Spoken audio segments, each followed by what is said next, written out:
Envoie ton esprit saint, ton feu d'amour divin, déploie ton cœur et viens nous sauver. Délivre-nous de nous, délivre-nous de tout ce qui refuse en nous de t'aimer.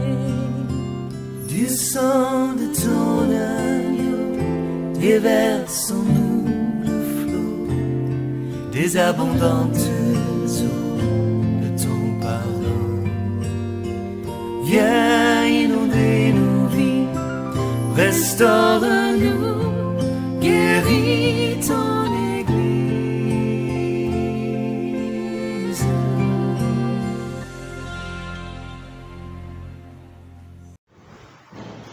Alors il lui dit, prosterne-toi et je te donne. Celui qui a l'esprit d'esclave est celui qui se prosterne afin qu'on lui donne de la richesse. C'est celui qui se couche, on marche sur lui afin qu'on lui donne de la richesse. C'est celui qui rampe devant celui qui a, afin qu'on lui donne de la richesse.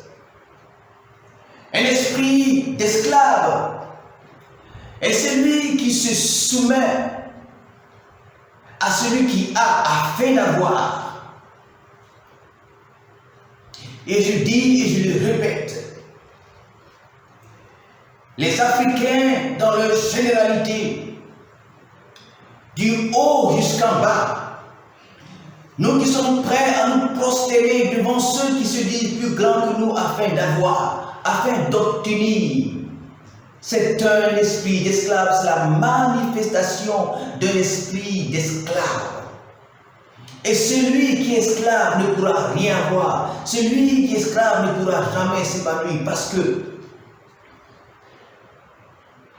dans ce monde, nous sommes dans une guerre de domination.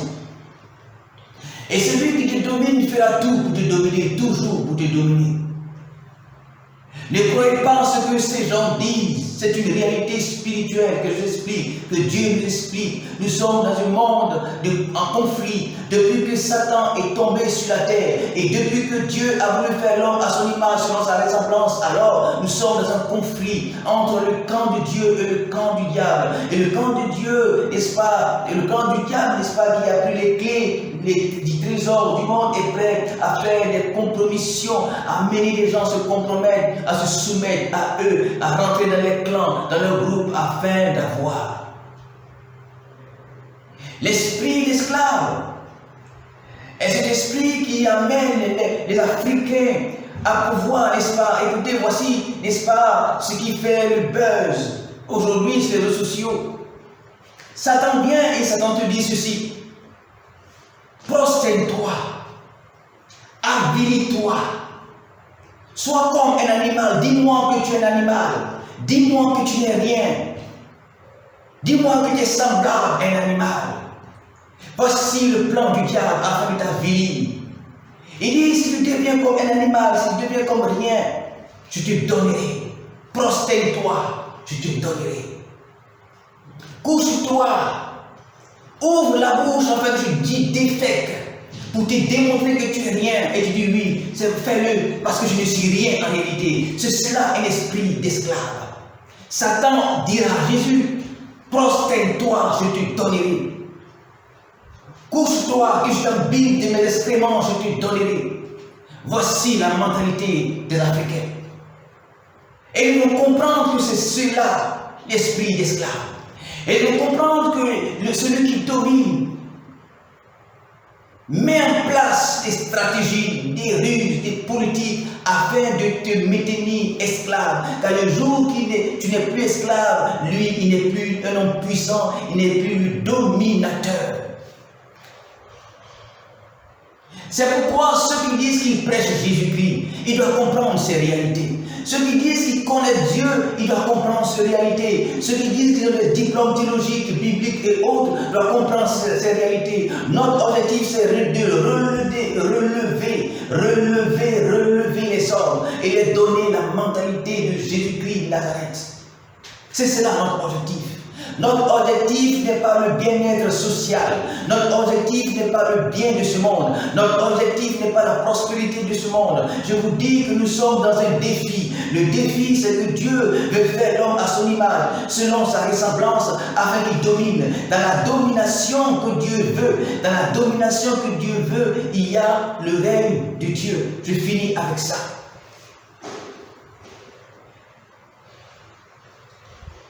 Il faut comprendre ce qu'on appelle le royaume de Dieu et le royaume des cieux. C'est quoi le royaume des cieux? Le royaume des cieux, c'est le lieu où Dieu règne. Le royaume de Dieu, c'est en haut où Dieu est et où son règne se manifeste. Le royaume de Dieu n'est pas forcément spirituel, mais le royaume de Dieu, c'est dans toutes les sphères où Dieu règne. C'est pourquoi Jésus dira à ses apôtres, lorsque ceux-ci lui demanderont, Seigneur, s'il te plaît, écoute, les disciples de Jean lui ont demandé de leur apprendre à prier. Alors toi, Dieu, qui est Dieu, Jésus qui est Dieu, apprends-nous donc à prier. Jésus leur dira ceci. Car prier, c'est demander ce que nous voulons. Prier, c'est demander à Dieu ce qui est important pour nous. Alors il leur dira ceci. Si vous priez, dites, ô Père qui est dans les cieux, ô Père dont le royaume est dans les cieux, ô Père qui règne dans les cieux, ô Père dont la volonté est faite dans les cieux, que ton nom soit sanctifié. Pourquoi? Parce que le nom de Dieu n'est pas sanctifié car Satan règne. Il dira ceci ensuite, ô Dieu, dites-lui, ô Dieu, que ton règne arrive. Que ton règne arrive. Que le règne de Dieu arrive où? Que le règne de Dieu arrive sur la terre. Pourquoi le règne de Dieu doit arriver sur la terre? Afin que sa volonté soit faite ici-bas, sur la terre, comme elle est faite dans le ciel. Que sa volonté, la volonté de Dieu dans le ciel, la volonté de Dieu où les anges sont, la volonté de Dieu que les anges manifestent, la volonté de Dieu dans laquelle les anges travaillent, que cette volonté-là enfin arrive sur la terre et que toute la terre soit la volonté de Dieu. Pourquoi Jésus le dit? Jésus le dit parce que la volonté de Dieu n'est pas encore faite sur la terre comme elle est faite dans les cieux. Et si nous avons conscience de ces choses-là, ce n'est pas la prospérité, la bénédiction et le matériel et les choses de ce genre-là qu'il a enseigné au peuple de Dieu. Car le défi est grand. Le défi est grand parce que Satan règne. Le défi est grand parce que Satan détruit. Le défi est grand parce que Satan s'est permis, n'est-ce pas, s'est permis de se lever contre l'autorité du Très-Haut. Satan s'est permis de faire la guerre au ciel et il est sur la terre en train de récupérer, détruire les choses, de prendre à son actif les choses de Dieu. Et Dieu nous a envoyés pour cela. Et Dieu nous a envoyés afin que nous puissions dominer, afin de nous représenter et que son règne, sa volonté soit faite sur la terre comme au ciel. Et nous n'avons pas encore réussi ce combat pour promettre la prospérité, des passeports, des voyages, pour promettre beaucoup d'argent, pour promettre je ne sais quoi. C'est le diable qui nous séduit. Le diable est en train de séduire. Le diable est en train de séduire et de régner, quitter dans ces choses-là. Le défi est grand. Satan arrive, Satan détruit, Satan tue, Satan règne. Et nous avons encore un esprit, n'est-ce pas, d'esclaves. Nous devons sortir de là. Et ces choses-là ne l'arrangent pas. C'est pourquoi nous devons comprendre quel est l'objectif de Dieu, quelle est la perspective de Dieu, quelle est la vision de Dieu, en train de travailler la vision de Dieu. Écoutez, je dis ceci, le but pour lequel Dieu crée Adam n'est pas de lui donner le salut, car quand Dieu crée Adam, Adam avait déjà le salut. Dieu crée Adam pour un but. Dieu crée Adam pour un but. Dieu crée Adam, prédicateur, il faut comprendre ces choses. Lorsque Dieu Dieu crée Adam, il avait, n'est-ce pas, le salut. Alors Dieu voulait qu'il atteigne quelque chose pour lui. C'est dans la marche, c'est dans ce travail, c'est dans cette œuvre que Satan chute et Satan tombe. Et Satan tombe, il se casse le cou, il se casse l'âme, il se casse, il se brise. Alors si Satan est brisé, il ne pourra pas accomplir les desseins de Dieu. Il ne pourra pas accomplir le plan de Dieu. Il ne pourra plus accomplir la mission de Dieu. Alors il faut sauver le soldat Adam qui est tombé. C'est pourquoi un plan est mis en œuvre. Le plan de salut est mis en œuvre. Et Jésus, lui qui est Dieu, lui qui est l'essence de Dieu, lui qui est l'âme de Dieu, lui qui est la substance de Dieu, en qui à la vie, il se prend un corps selon Hébreu et il vient. Il vient pourquoi? Il vient pour restaurer l'homme déchu. Il vient pour restaurer l'homme brisé. Il vient pour restaurer l'homme soumis désormais à la puissance de Satan. Il vient pour le relever. Le relever pourquoi? Le relever afin d'accomplir les desseins de Dieux, les desseins initiaux de Dieu. Selon qu'il dit, faisons l'homme, créons l'homme à notre image, créons-le à notre ressemblance, afin qu'il domine sur toute la terre et qu'il fasse descendre le règne de Dieu et qu'il fasse que la terre respire les choses de Dieu et que la terre soit à l'image de Dieu. Afin qu'il travaille, afin que le règne de Dieu arrive et que la volonté soit faite sur la terre, exactement comme les frères, les anges font la volonté dans le ciel de Dieu. Alors, lorsque Adam a été créé, Dieu ne crée pas ce monde avec des villas. Dieu ne crée pas, n'est-ce pas, le monde avec, n'est-ce pas, les choses, les maisons du royaume, les maisons des anges. Dieu crée ce monde dans une forêt. C'est une forêt qui crée. Le 4e jour, on dit Dieu dit que la terre produise, que la terre produise. Non, ça c'est pas le 4e jour, c'est plutôt le 3e jour.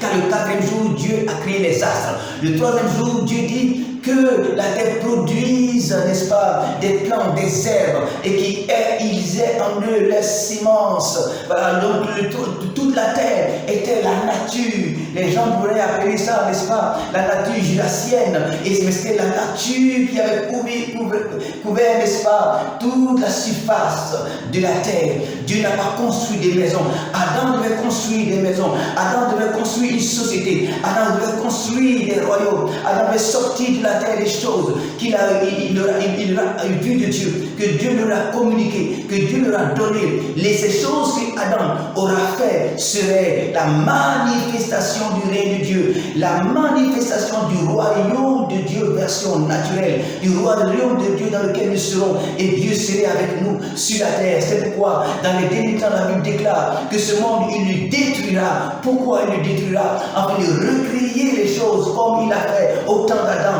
et que les choses soient c'est ce que Paul parle. Paul parle du temps de l'accomplissement de toutes choses. Au temps de l'accomplissement de toutes choses, tout ça, Dieu détruira ça, et son plan, il le matérialisera sur l'avenir. Écoutez, je vous dis une chose, ce que je veux vous dire, c'est que la parole de Dieu ne passe pas. La parole de Dieu que je sais aujourd'hui, même si je meurs, elle ne mourra pas. Selon qu'il est dit qu'un seul iota, sa parole ne passera pas. La parole de Dieu est éternelle, la parole de Dieu est Dieu, la parole de Dieu manifeste la gloire de Dieu. Alors si je meurs, je ressusciterai avec la connaissance de Dieu. Si je meurs, et la preuve, nous pouvons voir ça dans l'histoire, n'est-ce pas, de Lazare. Lorsque Lazare est mort, Lazare avait la souvenance. On peut tout oublier, mais nous ne pouvons pas oublier la parole de Dieu. Tu naîtras à la mesure de la parole que tu as. Tu naîtras à la mesure de la parole que tu as, et tu seras responsabilisé dans la création du monde nouveau à la mesure de la connaissance de Dieu que tu as. C'est pourquoi dans l'Église, nous devons connaître Dieu, apprendre à connaître Dieu. Le défi d'aujourd'hui, c'est apprendre à le connaître, car celui qui connaît, c'est celui qui domine. Celui qui connaît, c'est celui qui domine. On n'obtient pas en nous soumettant. Celui qui s'obtient en soumettant, on n'obtient pas en se soumettant, car notre Maître Jésus a refusé de se soumettre pour obtenir. On travaille, pour obtenir. On transforme avec la connaissance. La vie, si elle demeure soumise, elle n'ira nulle part. Nous avons besoin de la connaissance. C'est la connaissance qui nous donnera à transformer le lait. C'est la connaissance qui nous donnera à transformer le miel que Dieu nous donnera. C'est la connaissance que Dieu nous donnera à transformer notre environnement. C'est la connaissance que Adam aura de Dieu qui lui permettrait à transformer l'Éden à l'image du royaume de Dieu. Selon que Dieu dit, faisons l'homme à notre image pour qu'il domine, selon notre ressemblance pour qu'il domine. Descends